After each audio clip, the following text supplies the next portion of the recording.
嗨，大家好，我是坦皮叔。今天是2025年4月21号。这一期咱们继续聊聊恒大清盘，聊聊中国的房地产。咱们先看这个房企的消息啊。这两天闹得比较火热的是贝壳。这贝壳出了啥事呢？最近贝壳公布了自己的那个年报，它这个年报显示这贝壳的高管呢，他们的这个薪水高的离奇，高到什么程度呢？根据媒体报道说这个贝壳的创始人左晖2021年去世，也就是实际控制人去世了。那么下面的一群高管呢，就直接释放天性，也就是没人管，大概这意思然后说所以导致他们高管的年薪狂涨，其中涨得最厉害的是董事长彭永东。这个董事长这个薪水是怎么涨法呢？有人说三级跳，那都不叫三级跳撑杆跳也不叫撑杆跳。2021年薪酬是840万，这个似乎好像也挺高的，但是你要跟其他上市公司比也能接受。2022年呢4.75亿，这个直接就变成打工皇帝。这还没完，2023年是7.13亿，就是一年的薪酬是7.13亿，这个可以比肩这个叫什么库克马斯克等等这些，或者是黄仁勋科技新贵或者就跟这些科技新贵比起来毫不逊色。你看年薪7个亿而且相当于1亿美金嘛。当然了，2024年好像是不是业绩差了一点呢？年薪变成4亿左右。有人统计了一下就是那个董事长左晖去世以后这个新的董事长叫彭永东，他2021年到2024年这5年时间薪酬是15.88亿，这个绝对是最强打工皇帝。如果说就这个董事长是这样，那还不能说明问题。这个贝壳的还有一个执行董事叫单一刚，年薪也是蹭杆跳。2021年是0.06亿，也就是600万。2023年已经到了5.29亿，涨了100倍。这个贝壳真的是让人惊掉下巴。关于这个贝壳高管的高薪我来谈谈我看法。首先一个这个因为贝壳它是上市公司，它这一切是合理合法的，只要符合它的这个监管，符合它这个就是这个程序发多少钱别人没权利干涉。我不知道大家理解不理解这个，就是他发10个亿一年，那也是应该的，对吧？因为这个上市公司它有个薪酬委员会，那个薪酬委员会是股东大会选出来的董事会，董事会下面它分设什么战略委员会、薪酬委员会什么一大堆委员会那你这些尤其是董事，你的薪酬是先是这个薪酬委员会同意，然后还要股东大会还要通过，也就是它有相应的程序要走。也就是说大股东一定是同意的，大股东如不同意，大股东给你投个反对票，那你这么高的薪酬是没有办法落地的。所以我觉得就是他虽然工资非常高，只要他符合程序符合规范，作为这个韭菜作为吃瓜群众你也不要眼红所以说一切只要符合程序就行。但是我还得说发多少工资，对吧？给高管给董事长发多少钱，这是他们企业的事情。但是这个企业他能发出这么多工资，说明是不是他利润非常高一个做房产中介的，他不是盖房子，对吧？他也不是房地产开发公司，他就是个中介，他能发这么高的工资，他有这么大的利润吗？对吧？他有这么大的利润，那是不是说明房产中介是个暴利行业？那这个就应该有关部门出来走两步。现在大家对吧，房地产上上下下日子都过不下去，对吧？这个施工方、开发商、供应商是不是都是连串在暴雷都在破产清算、债务重组，大窟窿最后都由社会来帮着弥补，最终还是大头来买单呢？因为你搞来搞去最后还是对吧，大头买单呢？房产中介是房地产行业里面的一环，为什么这一环利润那么高呢？这个能说得过去吗？所以我认为这个事情反而是监管主管部门应该出手，也就是对这个房产中介也好好的整顿了。我在很久以前节目就说过了，我们现在天天吹大数据，天天吹什么，对吧？从你一出门到你回到家，你一切都在掌控之中，人工智能说起来神乎其神的，为什么连就这种房产中介解决不了呢？你看我记得那个抖音他准备搞房产中介，也就是说通过互联网手段让这个租房的和房东直接在平台上见面，这是租房还卖房也是的，对吧？让这个卖二手房的房东直接跟买家撮合交易。大家还记得吧？就是很多政府也搞这个平台地方政府不搞那个房东跟那个买房的直接撮合交易吗？地方政府推的平台为什么都不了了之，对吧？抖音这么强大，社交媒体，他搞房屋中介，他想把房产中介没有中间商嘛，把房产中介给跳过去，让供需双方直接见面，这不就省了这个中间的手续费嘛，中介费嘛，对吧？中介费一个个点不少呢，你那房子动不动7、800万的，一个点就是7、8万，还有2个点还双向收。所以大家有没有想过，为什么对吧？移动互联网、大数据搞了这么多年，对吧？你一撅屁股，人家就知道你要干什么，对吧？你今天才聊一下说我要去说桂林旅游，嘿，你再打开很多旅游的网站，人家就自动给你推送那个到桂林的机票了，桂林的酒店就已经精准到这种程度了，精准营销。那为什么这个房产中介就不能取代呢？也不敢说100%取代吧，就是尽大可能的把它取缔的，或者被大数据或者被平台。所以这里面就有非常蹊跷，因为这些中介在里面，所以导致很多坑蒙拐骗。比如说你现在手上有房子想出租，你根本就租不出去，对吧？你说我在社交媒体上发个帖子，我在我的这个什么账号上发个帖子，联系你的不是租房的，一定是中介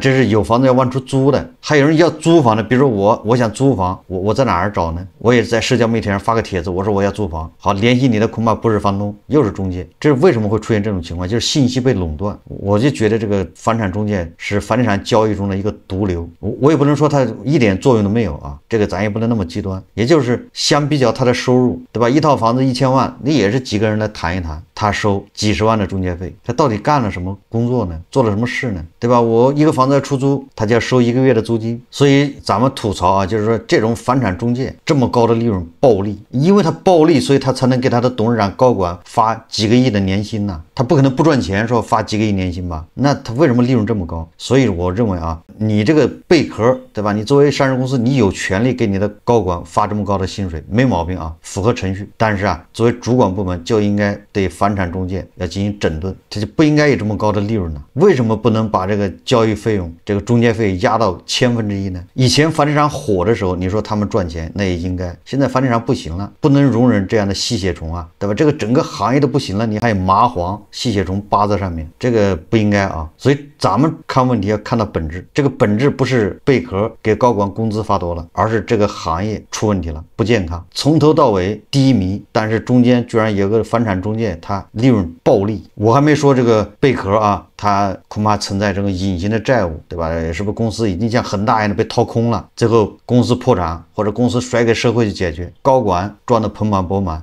这种怀疑咱们先不说，对吧？我们假设它都是正规的，确实有这么高利润，那就说明这个利润太高。反垄断要不要，对吧？查一查这个贝壳有没有涉及到反垄断？垄断这是关于贝壳我们再看看，今天有媒体报道特级建工企业宣布破产，欠款162亿。同样都是房地产行业，一边是海水，一边是火焰，对吧？一边是欠款162亿，特级建工企业破产，一边是房产中介高管年薪几个亿。这个为什么会出现这个情况？近日从合肥市中级人民法院获悉，拥有建筑工程施工总承包特级资质的安徽合肥建工集团有限公司，简称合肥建工，因资不抵债，债务危机难解，正式进入破产清算程序。你看干活的破产清算。据合肥中院公告，截至2024年11月，合肥建工资产总额为127亿元，而负债总额高达163亿元，净负债缺口35亿元，资产负债率飙升至127%，大量工程款难收回，员工被迫待岗9个月。这个合肥建工集团作为安徽建筑业龙头企业，曾承建多个政府重点项目及地标工程。然而自2022年起，集团资金链断裂传闻不断发酵。据公开数据显示，截至2023年3季度末，集团及子公司逾期金融机构贷款、商票以及供应商欠款总额超过12亿元，多个在建项目因欠薪欠款陷入停工。同样是房地产上下游企业，一个利润那么好，对吧？一个破产。所以说对这个房产中介还是要进行规范，进行治理。说到这个房地产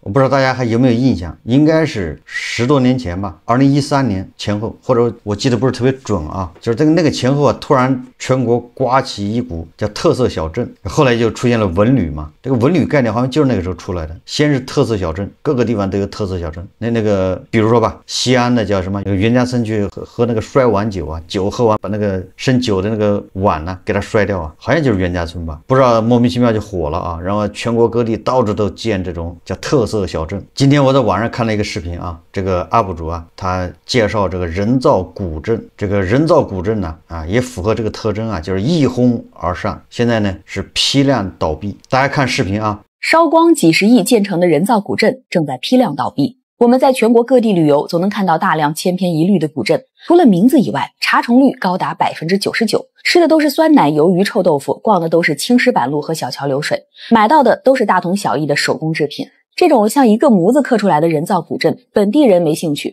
只有外地游客会去逛。现在就连外地人也逛腻了千篇一律的古镇。坐拥张家界景区的张旅集团4年时间亏损了7个亿，去年就走到了破产重整的边缘。根据天眼查数据显示，全国有将近1500家古城、古镇背后的置业或旅游公司处于注销状态。光是2020年到2022年，全国就有超过200家人造景区闭园，倒闭速度比之前快了287%。大概有600多亿投资打了水漂。一个残酷的现实就是，在资本的裹挟下，我国文旅产业的发展道路已经出现了一点偏差。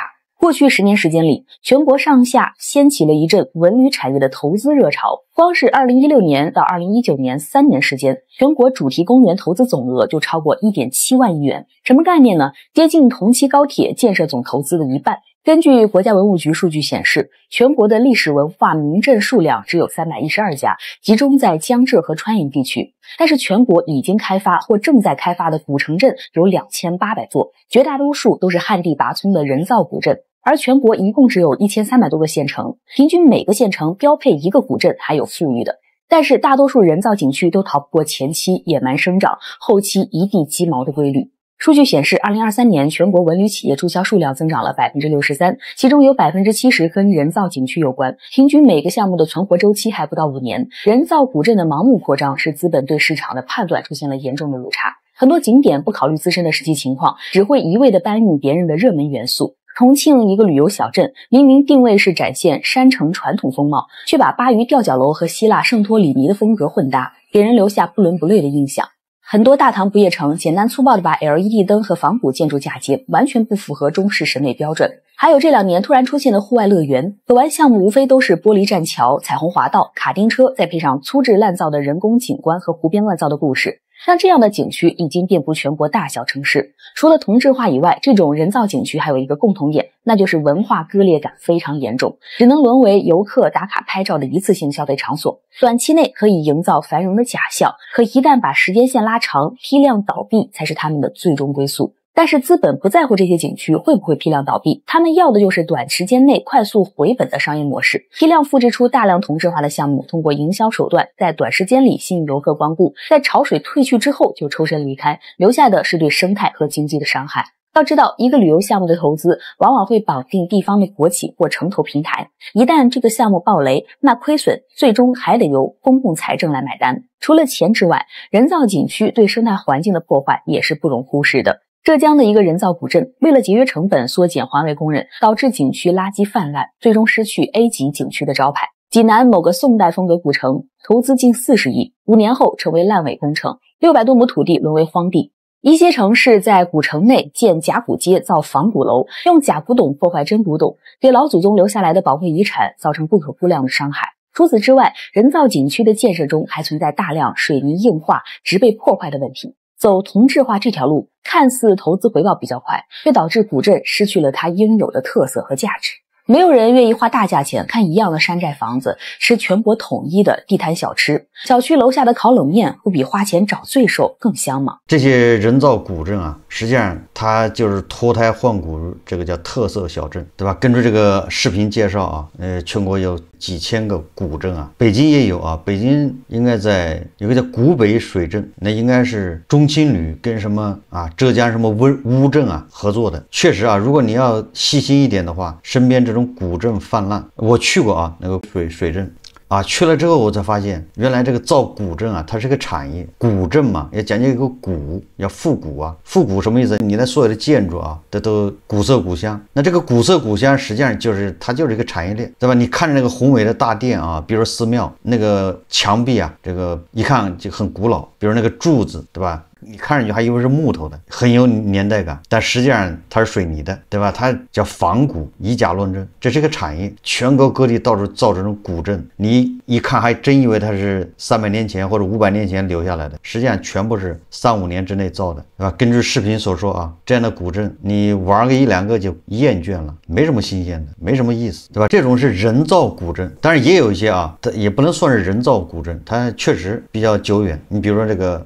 山西的那个平平遥，还有对吧？安徽那个宏村呐，那个基本上啊，主要建筑都是年代比较久远，当然也有很多新的啊翻修的。这种人造景观啊，这种同质化竞争，最终是一地鸡毛。前些年造了那么多特色古镇，真正说能够造血、能够活下来的非常少。那这个跟资本业有什么关系呢？实际上这个不能怪资本，资本反正是他投资，他要赚他的利润，他承担他的风险。实际上这个跟地方政府有关系，对吧？这属于地方政府盲目招商、盲目投资啊，本质上还是叫土地财政。因为这些古镇后面背后还是房地产，它的基本逻辑啊还是房地产，特色小镇嘛，文旅嘛，还不是房地产，只是房地产里面的一个细分的一个行业，对吧？一个方向。所以这个房地产现在低迷啊，那就导致这些啊，或者叫加剧了这些古镇的倒闭。最后我们再看一看啊，这个新周刊啊，它今天一篇报道，主要是报道这个房租下降。这个关于房租下降、租金下降，这个咱们也聊了很多了啊。它的标题叫1、2线城市房租普降，房东主动降200留我。说最近2年全国多地房租持续下降，一些城市的房租水平甚至回到了10年前。2025年中国城市长租市场发展蓝皮书显示，4大1线城市里过半数人口选择租房居住，租房不再只是过渡之嫌，另有超40%租客愿意为品质装修增加预算，改善型需求正在加速向租赁市场转移。它是住房市场供求关系发生逆转，人与人之间的关系也出现了变化。面对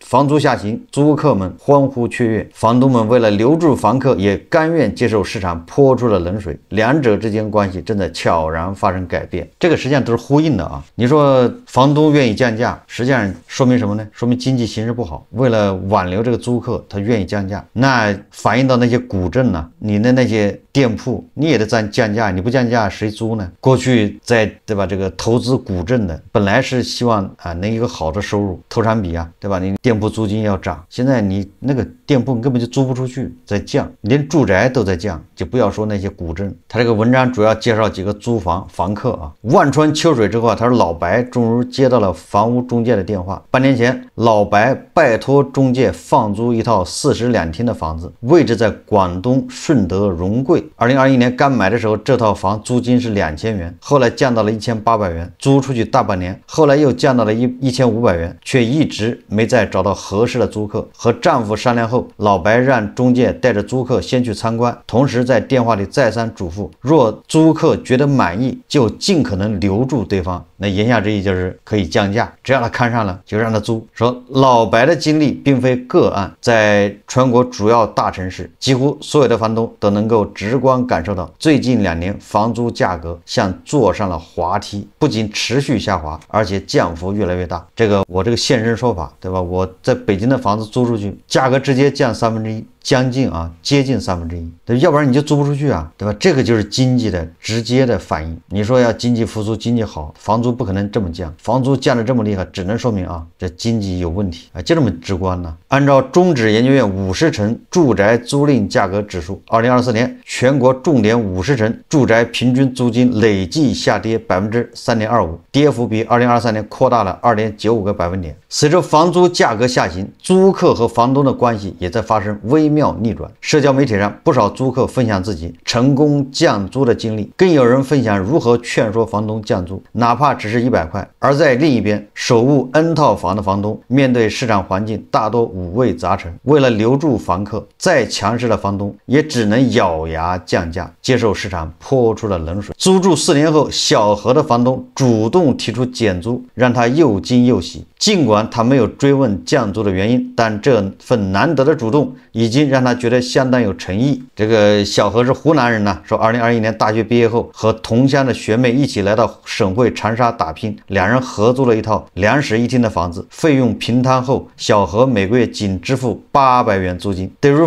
从事服务行业的小何来说啊，这个房租价格比较友好，哪怕因为公司业绩不好，只能拿到底薪的月份，负担也不算太大。说房子是学妹通过线下中介选的，尽管装修风格一眼看上去就是20世纪纪80年代的审美，但胜在租金便宜、交通便利、居住环境安全，且房东基本不会来干预，两人便在这里安顿下来。去年11月，小何的公司搬了地址，彼时他动了换工作的念头，便在交租金时告诉房东，明年可能要退租。你看，就这么一句话啊，把房东吓着了。今年1月，在小何转了租金之后，少言寡语的房东突然提出降租100元，令他很是惊喜。房租少了100元，意味着小何每个月能多出50元过生活。说小何觉得每月750元不好记账，本着能省一点就省一点的想法，向房东提出希望再降一点点，能不能每个月少200元？说起初啊，房东还不太情愿，两人为此不断拉扯。那段时间，小何开始四处了解房源，想住得更好一点。也是在这个时候，他才发现长沙的房租比2年前已经下降了许多。按照他俩的租房预算，完全可以换一间装修更加精致的房子。后来结局大家都知道了啊，这个房东啊被迫同意降租200元。这个还有很多案例啊，这个文章报道的咱们不说了。下面他说的是房子越来越难出租了，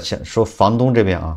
人类的悲欢呢并不相通，租客们的快乐并不是皆大欢喜的合家欢，房东们的妥协只是因为房子越来越难租出去了。对啊，你对房东来说啊，他如果较劲那个100块200块，那你如果1年对吧空了2个月，那你损失更大。所以最好是让原来的人接着租，哪怕便宜点。租房市场的低迷让手握几本房产证的广州人老白率先感受到了焦虑。在房地产的黄金年代，广州市区的新楼盘价格非常诱人，靠炒股赚了一大笔钱的老白夫妇受亲戚推荐，在新城区买入一套30一厅的大平层。最后他又在广州市郊和临市佛山分别购置了一套二手房，做起了兼职大房东。房子最开始出租时顺风顺水，但从2023年开始，老白发现房子不容易租出去了。广州的房子还好说，主要是个别租客要求比较挑剔，但最终还是能租出去，降一点也没所谓。那套在佛山的房子反而闲置了大半年。老白说啊，事实上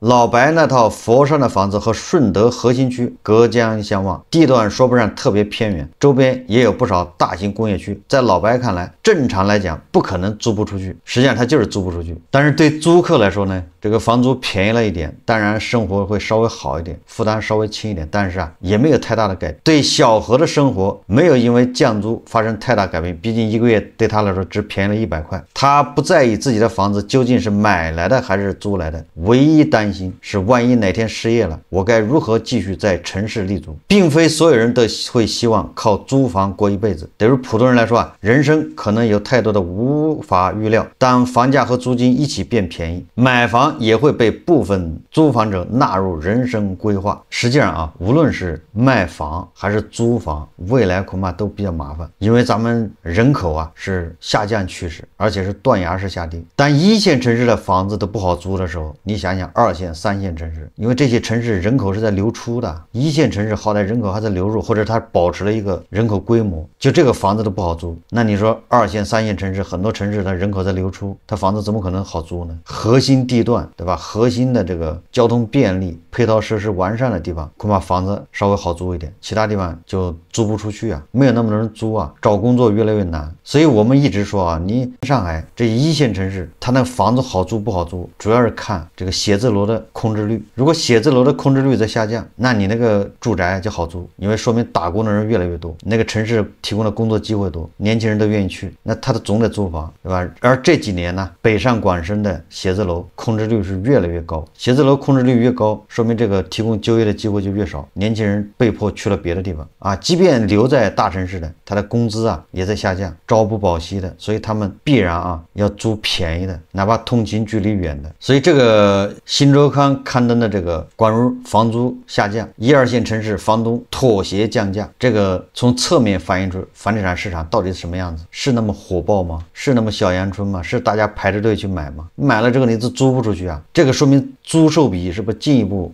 在缩小，应该是你房子都租不出去，那来投资房子的肯定少啊，因为那我不如把它存银行。去年啊，不是有一波炒这个杭州老破小吗？他那个逻辑就是我买了100万的老破小，然后租出去1个月租金得有2000多3000，比存银行合算得多，不就这个逻辑吗？你现在的房子都租不出去，那这个账就算不过来了，对吧？根据这个报道，那房价这个租金是在下降的，还有谁会去买房子投资呢？没人买房投资，那这房价怎么会再涨呢？这都是互相矛盾的啊！从这个人造古镇批量倒闭到这个住宅租金啊连年下降，这已经说明经济形势啊不是很多媒体吹的那样。我想跟大家的感受应该是差不多的。好，这期节目我们就聊到这里，感谢大家收看。如果喜欢我的节目，欢迎订阅转发，也可以在下方留言评论，谢谢大家。